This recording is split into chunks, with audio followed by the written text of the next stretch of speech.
Bom dia, meus amigos. O tema de hoje é a espiritualidade de Elvis e para iniciar o programa eu trago um parágrafo do livro de Goldman. Muitas pessoas dizem que Goldman é um verme, mas eu não acho. Essas pessoas que dizem isso certamente não leram a obra de Goldman. Então o trecho diz o seguinte: quando criança, Elvis queria ser um santo. Na idade de 9 anos, por exemplo, ele recebeu o batismo do Espírito, um sacramento da igreja pentecostal. Esta ocasião encheu-o com o espírito da caridade cristã. Ele pegou suas únicas posses, apenas um punhado de gibis, e deu para as crianças da vizinhança. Posteriormente, os seus pais lhe compraram um velocípede, um presente caro para as pessoas pobres. Elvis deu o triciclo não uma, mas várias vezes, até que finalmente seus pais foram obrigados a permitir que ele o doasse para as pessoas mais pobres.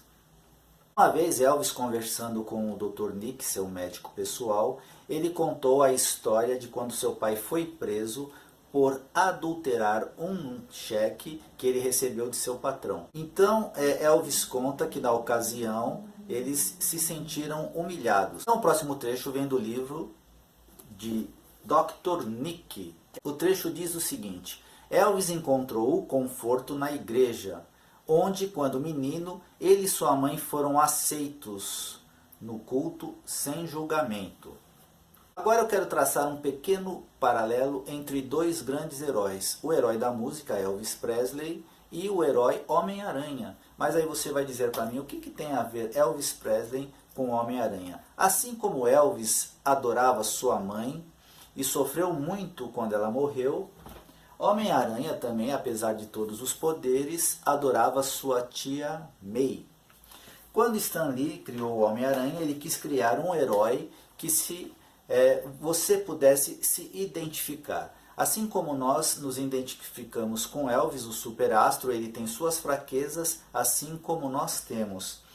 O Homem-Aranha ficou muito triste e ficou realmente abalado, assim como Elvis. Aqui ele recebe um telegrama dizendo que a sua tia havia morrido no asilo. Aqui todo o desespero do Homem-Aranha.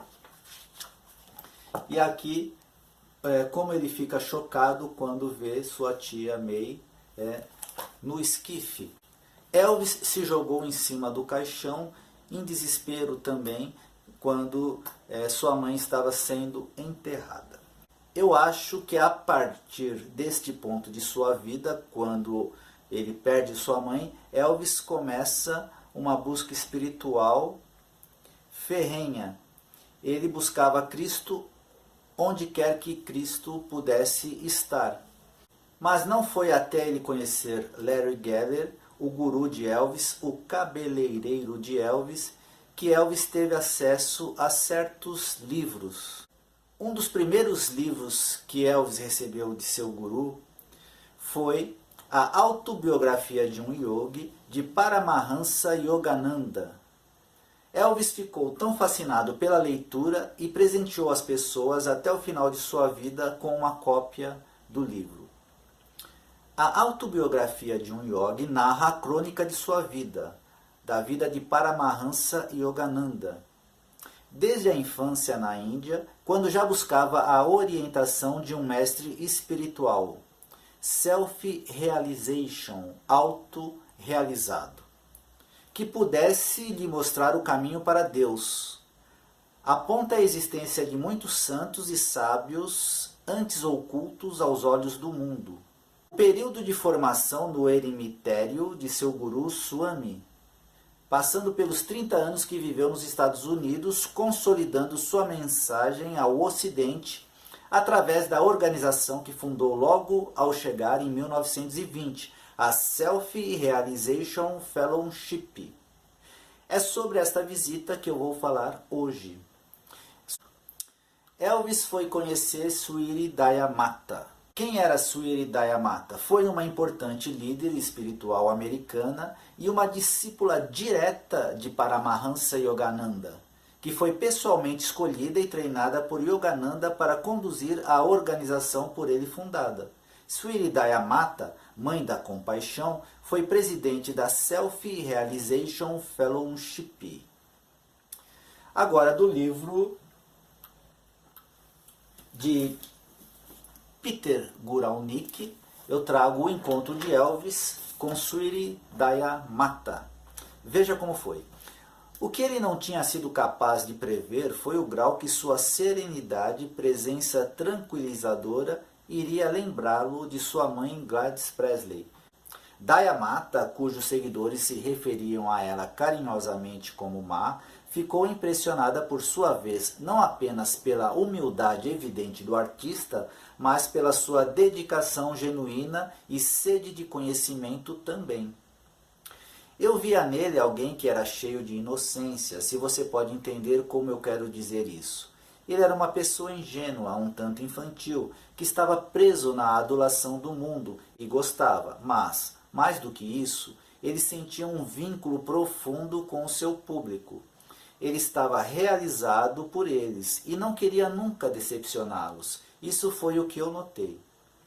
Ele havia feito algumas leituras. Ele estava desmoronando. Aqui estava alguém que tinha tudo o que o mundo poderia oferecer. Lembra do Homem-Aranha? Mas isso não o satisfez. Ainda havia um vazio, e a única forma de preenchê-lo era transformar por dentro. Ele falou com ela como não tinha falado com ninguém há anos. Quando ele entrou, eu podia ver que ele era tímido. Eu disse: agora, Elvis, apenas relaxe. Você veio para me ver? Basta sentar e conversar. Você pode pensar em mim como um sapato velho. Conforme ele foi conhecendo-a, ele desabou mais e mais. Confessou medos, reconheceu dúvidas, que ele teria sido relutante em expressar explicitamente até mesmo para Larry. Os caras ao seu redor, ele disse a ela, não entendem. Eles não compartilham seus interesses. Eles achavam que ele estava ficando muito envolvido. Era uma ameaça para eles e isso criou um abismo entre eles. Aqui Elvis fala de como ficou sua relação com seus amigos depois que ele enveredou para os ensinamentos espirituais de seu guru Larry Geller. Então segue o texto. Eles realmente não podiam se relacionar com ele, não entendiam a sua necessidade e, evidentemente, ele não podia confiar neles. Só quando estava falando sobre o coronel, que sua cautela característica reiterou-se. Ele foi muito cuidadoso sobre qualquer coisa relativa ao seu empresário. Eu acho que ele sentia que Parker era uma parte muito importante de sua vida e, enquanto ele fosse um artista, ele tinha que seguir o seu conselho. Porque ele conduziu-o tão bem por tanto tempo, a única coisa que o preocupava era que o coronel não parecia entender a sua necessidade de alimentar a sua alma. Ele estava nutrido em todos os outros sentidos, mas onde estava o alimento para a sua alma? Depois desse encontro foi quando Elvis, um dia, em seu motorhome, viajando pelo deserto, avistou as nuvens.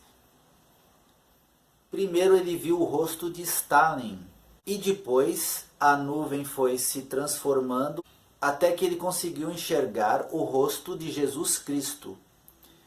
Elvis achou que isto foi uma revelação direta do próprio Deus. Nesse dia, o motorhome, o grande ônibus de Elvis, acabou pegando fogo no deserto e eles voltaram para casa em 2 táxis. Quando Elvis chegou em casa, ele fechou as portas deslizantes para a sala e, embora ele pudesse ouvir o resto dos caras do lado de fora tentando ouvir sua conversa, ele não pareceu se importar. Ele estava acordado há 36 horas consecutivas por agora e ele ainda estava sob o domínio de sua revelação, sob o domínio da visão das nuvens, do rosto de Stalin se transformando no rosto de Jesus. Ele só queria sair do negócio, ele queria abandonar sua carreira. Ele disse a Larry, com uma espécie de certeza, que ele nunca tinha mostrado antes. Ele queria se tornar um monge. Futuramente, conversando com Daya Mata, ela conseguiu convencer Elvis que não era uma boa ideia, que Deus ficaria muito mais feliz na posição onde ele estava, junto ao público.